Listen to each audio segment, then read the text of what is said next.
Hello, everyone, and welcome back. My name is Cambria Allen Ratzloff, and I'm the Corporate Governance Director of the UAW Retiree Medical Benefits Trust. So far, we've heard about the importance of diversity and representation in the governance structures that form the backbone of our financial system. Next, we turn to the providers of capital to hear how they're integrating diversity considerations throughout the investment chain. Diversity, equity, and inclusion, or DE&I, has become a leading issue for investors, from directing our beneficiaries' hard earned assets to our stewardship activities that ensure those assets are protected for the long term. Diverse boards make better, more thoughtful decisions and provide more effective oversight of management. Diverse management teams outperform teams that are not diverse across several key dimensions, including profitability and innovation. This is perhaps common sense. When you pull your talent from the biggest pool possible and then provide that talent with a supportive and inclusive environment where they can put their skills to use to the best of their abilities, you get better outcomes. The challenges some companies are facing in attracting and retaining talent as we recover from the pandemic only underscores this point. So, diversity and inclusion have become a leading focus area for us, not just because it's the right thing to do, but because our experiences as allocators and the data available to us have shown time and time again that diversity and inclusion are inseparable from our ability to most effectively direct our beneficiaries' capital to its highest value use. CalPERS and CalSTRS have taken an important leadership role in integrating diversity throughout the investment and stewardship processes. And now we'll hear from two more leaders who are making great strides in this area. New York State Comptroller Thomas P. DiNapoli is sole fiduciary for the $254 billion New York State Common Retirement Fund, the third largest pension fund in the US. Since assuming office in 2007, Tom has been a leader in DE&I integration and has nearly tripled the fund's allocation to its emerging managers program, which now represents approximately 1/4 of externally managed active mandates. Ron O'Hanley is chairman and CEO of State Street Corporation, one of the world's largest servicers and managers of institutional assets. Ron previously served as president and chief executive officer of State Street Global Advisors and sits on several boards, including the Ireland Funds, Unum Corp, and Syracuse University. Thank you both for joining us today. So first, I'm going to start out with Tom. So as trustee of a large diversified portfolio, how do you assess the diversity, equity, and inclusion policies and performance of the over 200 managers and partners you work with? Cambria, it's great to be with you and with Ron and with CalPERS and CalSTRS. We always appreciate the collaborative effort we have with our colleagues in California. And thank you, Cambria, for a good setup to our discussion. I mean, obviously, as we all understand, we're at a key inflection point in American history, and the investment community needs to be a part of this very important discussion about what diversity really means, what inclusion and equity means, and how we integrate that into all of our business activities. For us in New York, we have made diversity one of our strategic priorities for the Controller's Office across all divisions, not just the asset management piece, for a number of years. So I'd like to think to a certain extent we were already on the job, but we understand that there's still a great deal of work for us to do. When we talk about these issues in the context of the investment of the monies of the Common Retirement Fund, it really gets to the point you made in the introduction, which is that the data shows, the research shows that when you put a priority on diversity and asset management, you get better results. And so whenever folks sometimes question what are we doing, so it's all about the bottom line. We have 1.1 million New Yorkers who depend on us for their retirement security. So any strategy, including a DEI strategy, that gets us better results is key. How do we try to achieve that? I think one of the important priorities that I have had, if we're asking our investment partners to do right by these issues, or the companies we invest in, we have to be a model ourselves. So in terms of our investment staff, I'm very pleased to say it's probably the most diverse staff within our entire organization, and for state government, probably one of the more diverse staff. So in my tenure, I've hired 3 chief investment officers. All 3 have been women because they happen to be the best. 2 of the 3 were Black women, again, because they happen to be the best. But I think that set a strong message about the tone at the top, about how our organization views these issues 47% of our investment staff are women, 19% African American, 10% Asian, 6% Hispanic, and we're always trying to do better with those numbers. And as you mentioned in the intro, we're very pleased with how we've grown our commitments with regard to emerging managers, not all of whom are diverse, but many of them are, and certainly for our women and minority-owned numbers. So we're up to about $9 billion now in our emerging manager program, and $27 billion invested with women and minority-owned investment managers. So, for us, because we do, so much of our investing in-house, particularly with regard to public equities, the fact that we are, over 22% now, I think is the number, of investments managed by our outside asset managers are women and minority-owned firms. We're pleased with that. We're not done, and that's the floor, that's not the ceiling. So, what we have done as part of our due diligence, whenever we're, particularly when we're considering a new external investment manager, but even with those of longstanding, we've reached out, certainly in the wake of the reckoning after the George Floyd murder, really reminding all of our external managers what a priority we put on DE&I policies and practices, asking for an update on what their policies and practices are, what kind of commitments that they're making in that regard. So in terms of the response that we received to that request to all of our managers, we actually had a 93% response rate, which we think was pretty high. We judged that 63% of those actually have pretty strong policies. So our goal now is to really continue that effort, working on standardizing the metrics that we use to measure our external managers in terms of these issues, and really just keep the dialogue going. So I'm pleased with what we've done so far, but it is still very much a work in progress. It's great. Thank you, Tom. And it's important too, because that really pushes the industry overall, right? Yeah. So I'm going to turn it over to Ron. So State Street's been working toward positioning itself as a leader in attracting, retaining, and engaging a diverse, equitable, and inclusive workforce as well. While ensuring that workers feel engaged, supported, and heard is key to retention, companies sometimes struggle to get it right. So how is State Street ensuring its commitment to supporting its workers, especially workers from groups that are traditionally underrepresented in finance? It's a great question, Cambria, and I'd like to echo the thanks.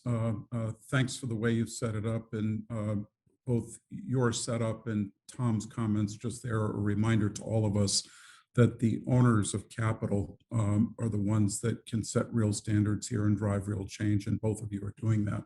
And I'll come back to that later in the panel.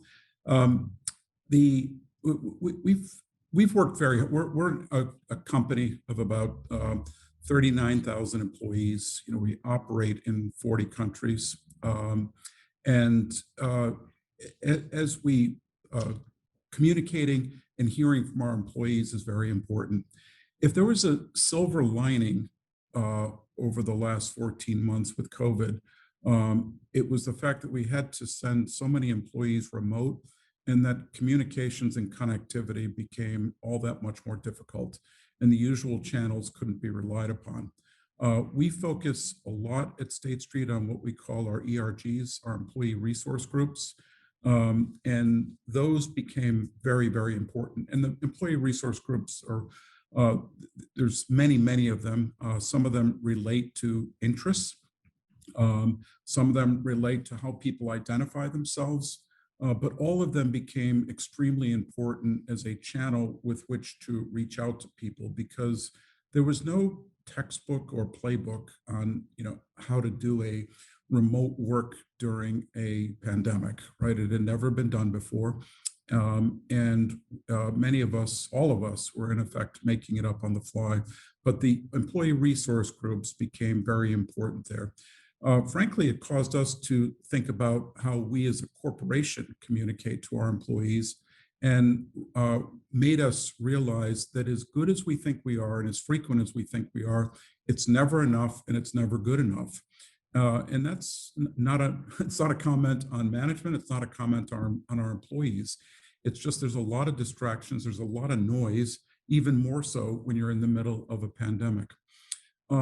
The other point about this is recognition. And recognition, again, became all that much harder when you're trying to do it with 90-ish% of our employees actually working remotely. So we actually instituted an online recognition platform called Bravo, which has turned out to be extraordinary because it's actually it's actually forced managers to really think about each day, who are the employees that have done something that I should recognize. Sometimes they're very dramatic things, sometimes they're not so dramatic, but it's in its own way has caused a degree of inclusion that we haven't seen before. Having all this in place, when the George Floyd situation arose and all of us got ourselves to the point that this can no longer be accepted, and having those channels in place early on in the pandemic actually proved to be really useful, because it was at that point that we recognized we need to have a virtual conversation amongst 39,000 people, again, while 90% of them are remote. And we were able to pull that off. We had town halls in one situation where there were over 6,000 people having a conversation on this, and it spawned all that much more. So it's just a reminder to all of us that no matter how good we are, to really get at solutions, you've got to start with communications. To get at that communications, you've really got to think about how you're knitting your people together. So Ron, is that kind of the kind of spark for 10 State Street actions that State Street put out, I think, last summer? Yeah, so what Cambria is referring to is we published last summer this 10 actions to promote racial equity at State Street. And certainly the George Floyd situation was the catalyst for it. For me, it became very personal because my view was, the usual note of, gee, this is terrible and it can't be accepted any longer. Well, I'm not disparaging those notes. At least for me personally, it wasn't enough. It caused me and my management team to think about, for all the work that we've actually done on DEI, and we've made some real progress in some areas, we actually haven't made anywhere near enough. And the 10 actions was about what can we, State Street, do in the communities in which we exist, starting with our own employee community, but not limited to that, to make an impact here. It's not an exclusive list, so not everything is on there, but it was meant to be to set priorities. And there's themes around the actions. One is around, we just have not seen the right advancement of employees of color in our organization. Why is that? What are we going to do about that? Another theme was, we spend a lot of money. We purchase a lot of things, but more importantly, we spend money on professional services. And if we really use that spending to actually advance firms of either minority-owned firms, women-owned firms, and how can we spend that money to a better end there? Third is, we've just given our size in the industry, we have some influence in the industry. By the way, we're a large asset manager, and we're the leading servicer to asset managers. So our view was, that's a community that we can have an impact on. So that's what the 10 actions were about. Again, lots of people are doing lots of things. These were the things that we wanted to focus on. And by the way, we're holding ourselves accountable. Right, so the management team is actually measured against them, and the senior management team is actually compensated against them. That's great. I mean, I think flipping this over to Tom for a bit. I mean, we've talked, and I know we're going to talk a little bit about data a little later in the conversation, but being able to have that accountability is key, and that's something that I'm sure you look for in the companies you engage in, but also among your vendors and managers. Yeah. I mean, there's no question about it. And picking up what Ron was saying, and I really salute Ron and State Street on their approach. And I think the tone of how Ron expressed it is important. These are issues that are not new and issues that everybody's understood, but to recognize in a non-defensive way that we just haven't done enough, and that good intent doesn't suffice. and that you really do have to come up with more specific strategies and initiatives to try to achieve a result. And even if you, in comparison perhaps to some others, you might be looking okay in terms of the overall universe of what we're trying to accomplish. I don't think there's any organization, be it a public one or a private one, that's where it needs to be. So certainly what we've tried to do in that regard, to segue into beyond those who are managing our money, obviously a big part of our portfolio is public equity. So we're an owner, we're a shareholder in so many companies, and we've really always had a pretty active corporate engagement agenda. And I have to say, we regularly partner with CalPERS and CalSTRS, and when we put our weight together, it has a great impact. And certainly what we saw at Exxon, not that we're going to talk about climate today, but the success of the 3 of the 4 Engine 1 slate, I think was a credit to California and New York teaming up and sending a strong message. So in terms of the DEI agenda, this is another area where, we all need to step up and do more. Part of what we look at is certainly the boards of directors, the leadership of the companies that we invest in, and been very clear, that on a host of measures, significant underrepresentation with regard to racial and ethnic minority groups, only about 12.5% when you look at the largest publicly traded companies in terms of the diversity in Black directors, only about 4% in one of the last studies that I saw. So, focusing on, again, the importance of the tone at the top and the leadership at the top. Board diversity has been a key issue in terms of not only placing more diverse board members, but what are your what are your strategies? What are your policies? How do you recruit board members? And really ensuring more accountability in that regard. So we do that, obviously, the traditional ways of communicating. And if you don't get a good result, then filing a shareholder proposal. And we've seen some, success in that area. We did a proposal at First Community Bank Shares on diversity, particularly with regard to the board, received 70% vote in favor. So we're very pleased about that. And, we've continued to target a number of companies in this regard. I do want to mention, one of the new strategies that we've been looking at is the notion of compelling companies we have ownership in, to do an equity audit, to look internally, to do an independent audit in that regard. And we chose as our first effort Amazon. Amazon has obviously played an outsized role in all of our lives of late. And we were pleased, although our proposal didn't win, for them to do an independent diversity and equity audit. Proposal won about 44% of shareholder vote. And when you take out the shares that were controlled by Mr. Bezos, we actually did have a majority in our favor. And, Amazon is big and growing. There have been many reports about how certain workers have been treated, not just from a labor perspective, but you look at the warehouse workforce, which is largely Black and brown, particular issues there, how some of their business operations located in communities of color with some negative impacts. So we felt it really was an appropriate question. And now what we're looking at is other companies to target in that regard. But I do think, not to get ahead of where you said we were going to go, data becomes the important question. And that's certainly where getting more standardized data, particularly with I think a larger role for the SEC to mandate this kind of disclosure and to get press companies to give us information. Certainly their EEO-1 data would help us make more informed judgment and choices about what our next steps need to be in that regard. Mm-hmm. Yeah, no, actually, Tom, that's a perfect setup for conversation. So I'm going to flip it over to Ron, because State Street has done quite a bit this past, I guess, year plus as well on engaging companies to talk about their risks, goals, strategies related to ethnic and racial diversity, including, setting some pretty pointed requests of companies. Can you talk a little bit more about that initiative and how that's been working out?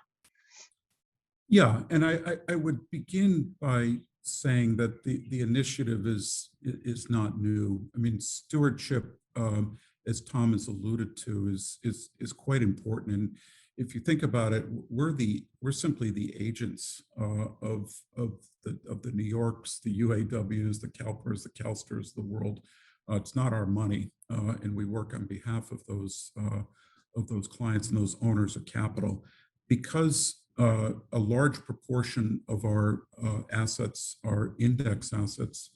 And if you think about index assets, it's the closest thing to permanent capital in public markets. As long as a company is in the index, we will be invested in it. I always say that as much as I may dislike any one company, I don't have the ability to turn the S&P 500 into the S&P 499, right? We have to stay invested in it. So stewardship has always been quite important. And we have a history of stewardship on various issues going back, but it's always really governed by a couple of things. One is it's about value, not our values. Those two may coincide, but whatever my values are, or our values are, that's actually not the point.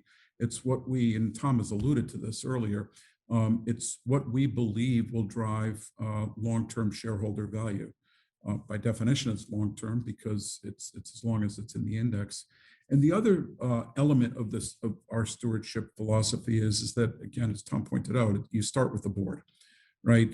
We may think we're the smartest people in the world, but ultimately where we can get the most traction is ensuring that boards are exercising independence and proper oversight of management. So it's with those principles that over the past couple of years, as we've focused on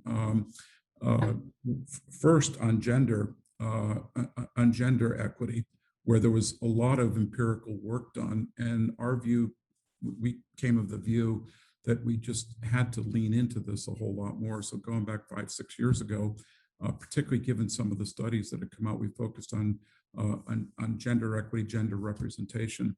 Similarly, we've done the same thing on Black and Brown representation for the same reasons. As the empirical studies were starting to come out, in fact, companies that are more diverse, and by the way, this is intuitive. You don't really need an empirical study, but it's that more diversity leads to better outcomes.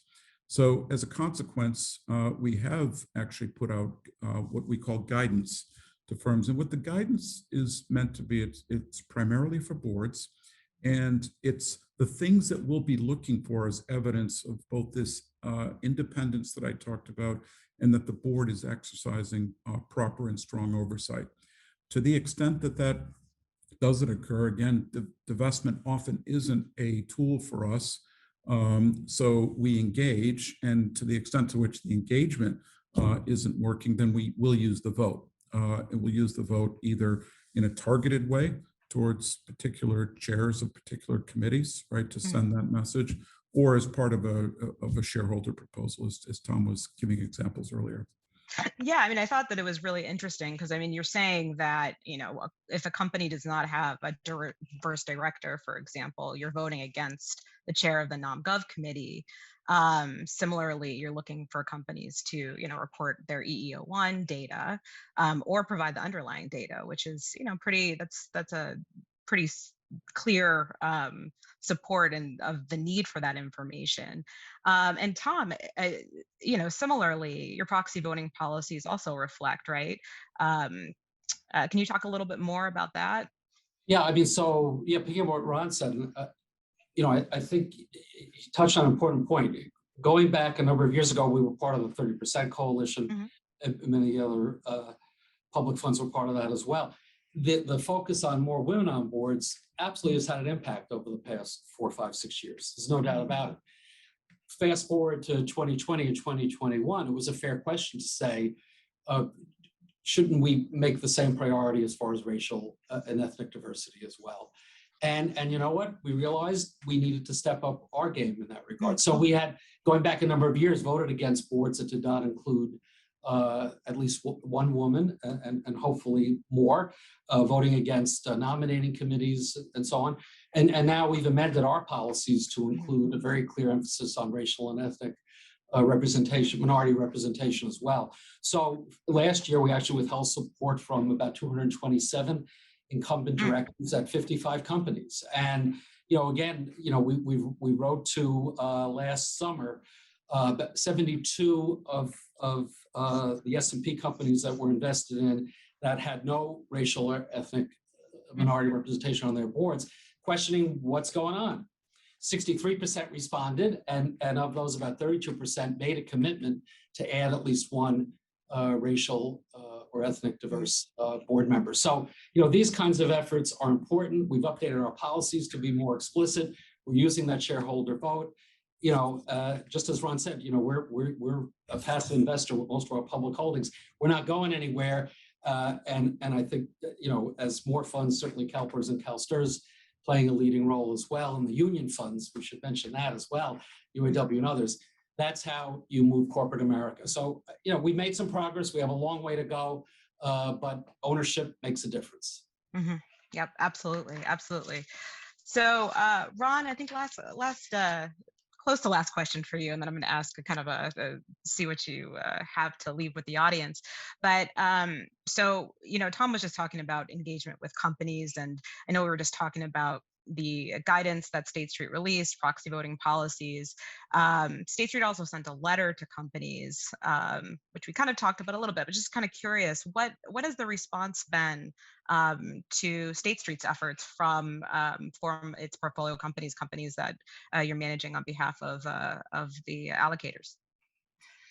So I would say that the response has actually been quite strong. And as Tom notes, the shareholder community has been down this road before as it relates to women. And I think that what boards have learned is shareholders are serious about this.